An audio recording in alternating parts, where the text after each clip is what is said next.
congratulations, the new manager of Torquay United. How does that feel?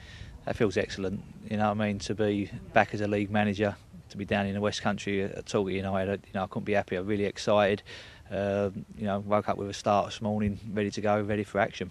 There's obviously a lot of work to do, but on a beautiful Devon day, I mean, as you've just alluded to, how good is it to be in this area and working down here? Yeah, I mean the area's an area I know well. That's important, but the main thing is about the football club. When I spoke to the board about their ambitions, they see themselves as a club that's still in the progression of growing. They had their lulls of the conference, and it hurt this football club, and the roots of recovery are there, and then the roots of recovery grew a lot quicker last year under Paul Buckle than they expected. They just want people to continue their roots to grow. It's a bit of a transitional period, we understand, with the stand and the training ground, but what we want to do is continue the good work that Paul set out about with the players, and make sure it continues out on the pitch, and really continue to move the club forward, and make sure we're covering all bases in terms of the youth, and the club needs a bit of restructuring underneath in terms of make sure the training ground's set out right, make sure the stand's set out right, make sure the youth structure's set out right, and I'm more than happy to be steering that ship through them waters that needs to be steered.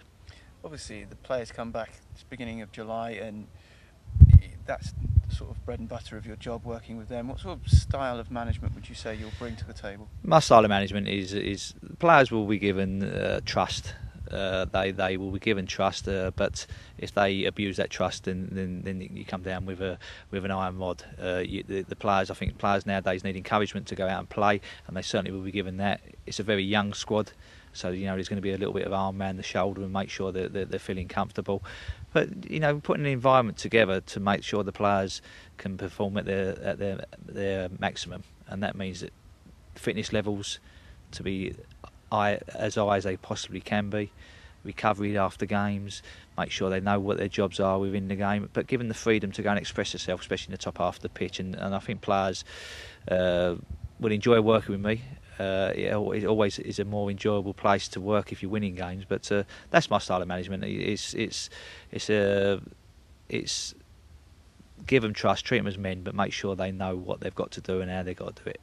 And obviously, primarily, you've mentioned that you want to pass the ball, but you've got to be pragmatic as well, haven't you, as a football manager and the style you play.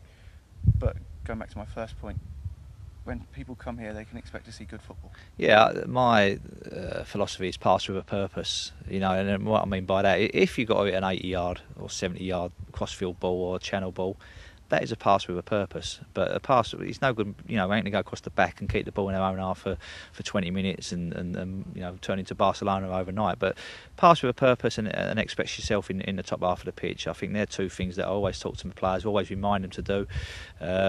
Defenders to be comfortable on the ball, but the first thing they've got to do is defend.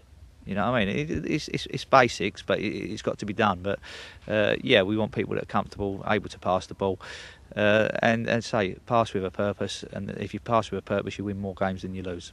Is it easier to sort of preach that philosophy when you're a passing midfielder yourself? Yeah, I think it goes back. I mean, there is some managers that go totally against the grain. Someone like Lou Macari, who was a passing midfield player, maybe long ball, but I've stuck very much to what I believe. I was taught to be a ball playing midfield player because that's in terms of size, that's what I was. And I suppose I want my team to remedy or rectify that what I was, and follow him in their footsteps. But you ain't going to win anything with 11 Martin Lings on the pitch or 11 Martin Ling type players on the pitch.